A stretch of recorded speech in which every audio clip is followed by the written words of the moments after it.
Good morning students. पिछले lecture में हम लोगों ने हास्य रस देखा था। दूसरा आपके कोर्स में करुण रस। किसी प्रिय वस्तु, व्यक्ति, निकट संबंधी, प्रेमी प्रेमिका आदि के वियोग या हानि से उत्पन्न दुख अथवा क्षोभ के कारण जो संवेगात्मक स्थिति उपस्थित होती है उसको करुण रस कहा जाता है। विभाव, अनुभाव और संचारी भावों के संयोग से पुष्ट होकर शोक नाम का स्थायी भाव करुण रस से निष्पन्न हो जाता है। बच्चों, इसको आप साधारण शब्दों में यदि कहेंगे तो करुण रस कहाँ होता है? जब हम क्या होता है, किसी प्रिय वस्तु अथवा व्यक्ति अथवा वस्तु के नष्ट हो जाने पर, यानी कि उस वस्तु के टूट जाने पर या प्रिय व्यक्ति के से की मृत्यु हो जाने पर, मतलब कि उससे फिर हमारा उसका मिलना नहीं होगा। ठीक है, जहां पे बाद में आशा रहती है मिलने की, वहां पे संयोग वियोग श्रृंगार होता है। किंतु जहां मिलने की जो है बात जो है समाप्त हो जाती है, नायक अथवा नायिका या स्त्री अथवा पुरुष या किसी भी प्रिय के जो है मिलन की अवस्था जो है, मिलने का समाप्त हो जाता है कि अब वो एक दूसरे से नहीं मिल पाएंगे। ऐसी स्थिति में उत्पन्न जो शोक होता है या दुख होता है, उससे क्या होता है? करुण रस की निष्पत्ति होती है। इसको यहाँ पे बताया गया है। तो देखिए, इसका स्थायी भाव क्या है? शोक है। आलंबन विभाव जो है वियुक्त जन अथवा विनष्ट व्यक्ति है। उद्दीपन विभाव आलंब का दाह संस्कार, मतलब मृत्यु के बाद जो दाह संस्कार होता है उसको। इष्ट के गुणों का बखान, वियुक्त प्रेमी या प्रेमिका के दर्शन आदि का वर्णन इसमें आएगा। अनुभव में भूमि पर गिरना, निश्वास, छाती पीटना, रुदन, विलाप, मूर्छा, दैव, निंदा, कंपन आदि। हाँ बच्चों, जब क्या होता है, व्यक्ति अत्यधिक शोक में रहता है, दुख में रहता है, तो वो क्या करता है? ईश्वर की निंदा करने लगता है।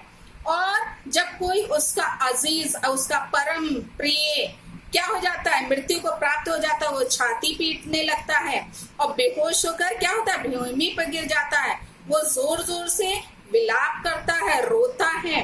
तो ये सारी क्रियाएं जहाँ होती हैं वहां पे क्या होगा? करुण रस होगा। देखिए, संचारी भाव है, जहां इसका वर्णन जिस भी काव्य में होगा वहां क्या होगा? करुण रस होगा।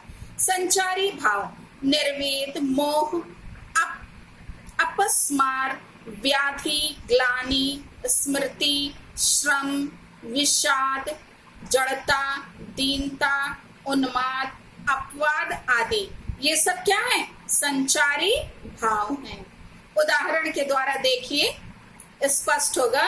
अभी तो मुकुट बंधा था माथ, हुए कल ही हल्दी के हाथ, खुले भी ना थे लाज के बोल, खिले थे चुंबन शून्य कपोल, हाय रुक गया यही संसार, बना सिंदूर अनल अंगार, वात हत लतिका यह सुकुमार, पड़ी छिन्ना धार। यहाँ पे कवि नायिका जो नवविवाहिता स्त्री है, अभी अभी उसकी शादी हुई है, अभी उसके पति के सिर पर क्या है? मुकुट बंधा है, जिसको सेहरा बोलते हैं। वो अभी उसके माथे पर बंधा है और अभी ही उसके हाथ पीले किए गए थे, उस पे हल्दी लगाई गई थी, खुले भी ना थे लाज के बोल, और अभी उसकी लज्जा भी जो नवविवाहिता की होती है उस पति के प्रति जो शर्म हया जिसको बोलते हैं वो अभी खुले भी ना थे। चुंबन शून्य कपोल, अर्थात अभी उससे अच्छी प्रकार से मिलना मिलाना भी नहीं हुआ था। तभी हाय रुक गया यही संसार, तभी अचानक ही उसका संसार क्या हो जाता है, रुक जाता है, अर्थात उजड़ जाता है। और उसके जो मांग में जो सिंदूर है वो किसके समान, आग के समान जो हो जाता है, लाल एकदम, अनल अंगार लिखा, अंगारे के समान वो हो जाता है। फिर वातहत लतिका यह सुकुमार, वातहत यानी वायु से ये सुकुमार जो नई लतिका है यानी लत्तर जो है वो हल्की सी वायु से ही वो क्या हो जाती है, आहत हो जाती है और वो गिर पड़ती है। छिन्नाधार यानी बिना आधार के ही वो धरती पर गिर जाती है। इसका बड़ा ही सुंदर इन्होंने यहाँ पे वर्णन किया है, किस प्रकार से जो है नव विवाहिता का पूरा संसार ही क्या हो जाता है, उजड़ जाता है उसके पति की मृत्यु हो जाने के कारण। तो यहाँ स्पष्टीकरण में आप लिखेंगे स्थायी भाव शोक है, विभाव में का दो आपने भाग जाना था, एक आलंबन होता है, एक उद्दीपन। आलंबन में विनष्ट पति है जिसकी मृत्यु हो गई रहती पति की, और उद्दीपन में है मुकुट का बंधना, हल्दी के हाथ होना, लाज के बोल ना खुलना, ये सब क्या है, उद्दीपन में आएगा। जिसको देख करके क्या हो रहा है, वो और ज्यादा शोक में डूब रही है, उसका है। अनुभाव वायु से आहत लतिका समान नायिका का निस्सहाय पड़ जाना, यानी कि जैसे कोई नई लत्तर जो है, वो नई लत्तर से मतलब क्या है, अभी अभी वो लत्तर क्या हुई थी, निकली थी और वो हवा के झोंके से तभी वो गिर जाती है। उसी के समान नायिका का क्या है, निस्सहाय पड़ जाने का वर्णन यहाँ पे है।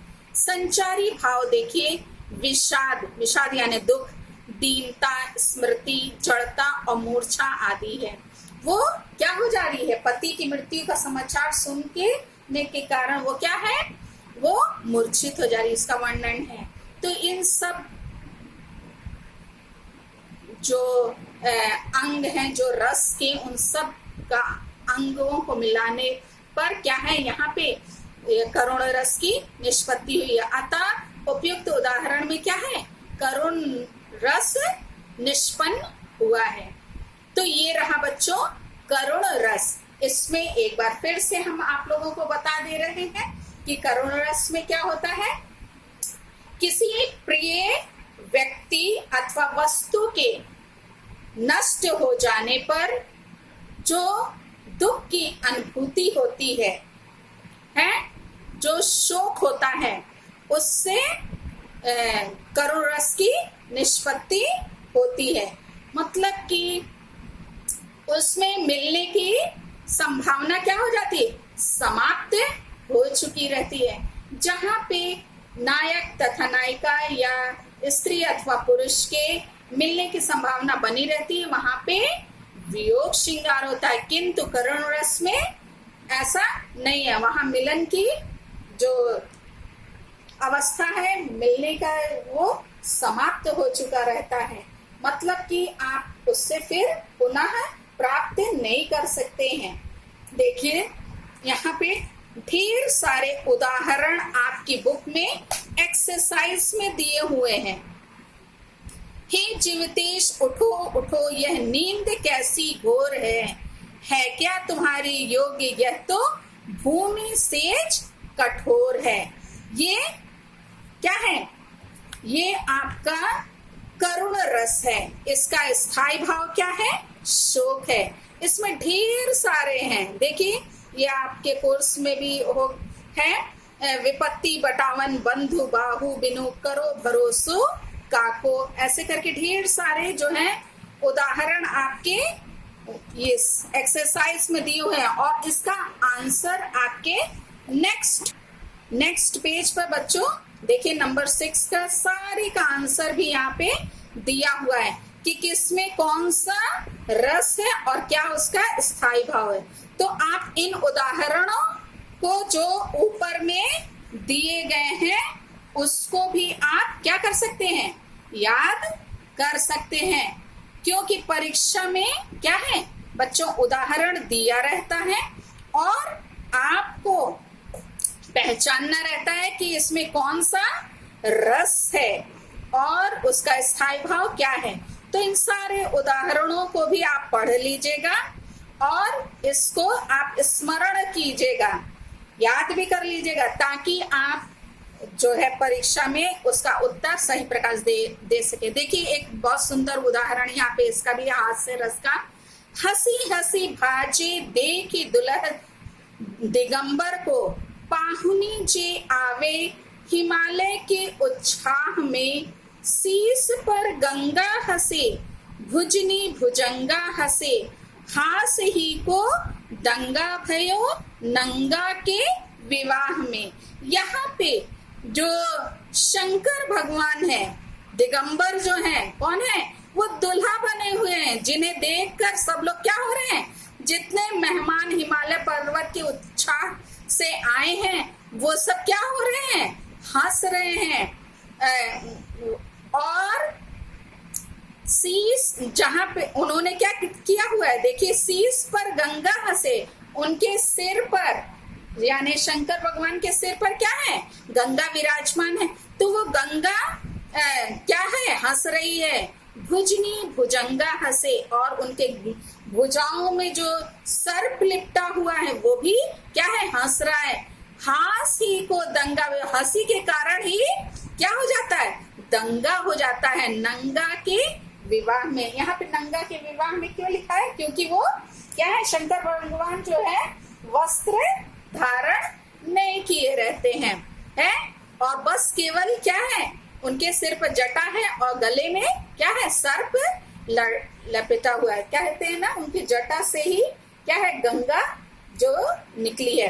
तो इसका ये बड़ा सुंदर यहाँ पे उदाहरण आप, तो जो दुल्हन वर्ग के लोग, वधू वर्ग के जितने लोग आए हुए थे, वो लोग इन लोग को हंसते हुए देखते हैं, और जिसके कारण वो क्या हो जाता है, वहां पे ये हंसी हंसी में ही दंगा हो जाता है। उसका यहाँ पे उदाहरण बच्चों, ये आप हास्य रस का ये भी दे सकते हैं। और एक इससे पहले जो हमने आप लोग को बताया था,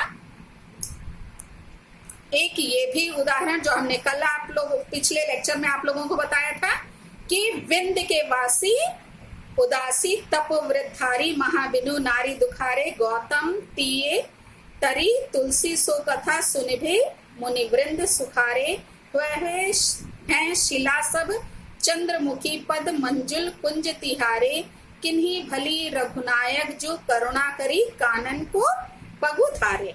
ये भी आप लिख सकते हैं, जो आपको आसान लगे वो आप उसको अपने कॉपी में लिखिएगा और लर्न कर लीजिएगा। बाकी उदाहरण भी पढ़ लीजिएगा, क्योंकि कोई भी परीक्षा में पूछा जा सकता है।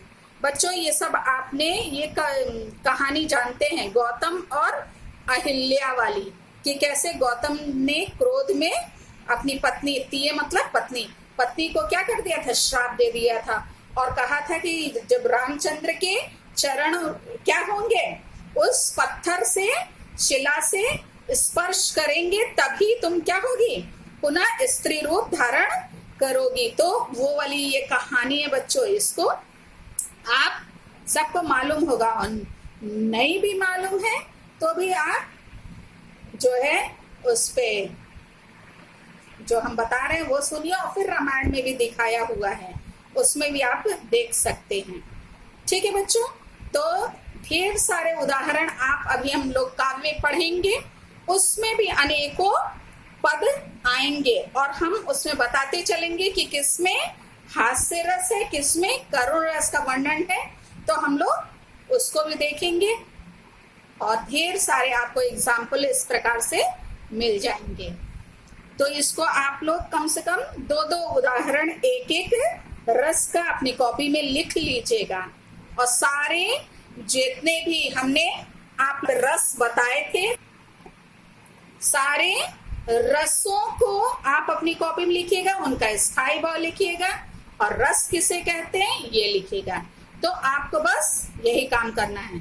सबसे पहले रस किसे कहते हैं उसे लिखना है, फिर रसों के प्रकार जो हैं उनको आप लिखेंगे, सारे उनका स्थायी भाव लिखेंगे, उसके बाद हास्य रस की परिभाषा लिखेंगे, उसका उदाहरण लिखिएगा, उसका स्पष्टीकरण लिखिएगा, फिर करुण रस उसकी परिभाषा, उसका उदाहरण और उसका स्पष्टीकरण।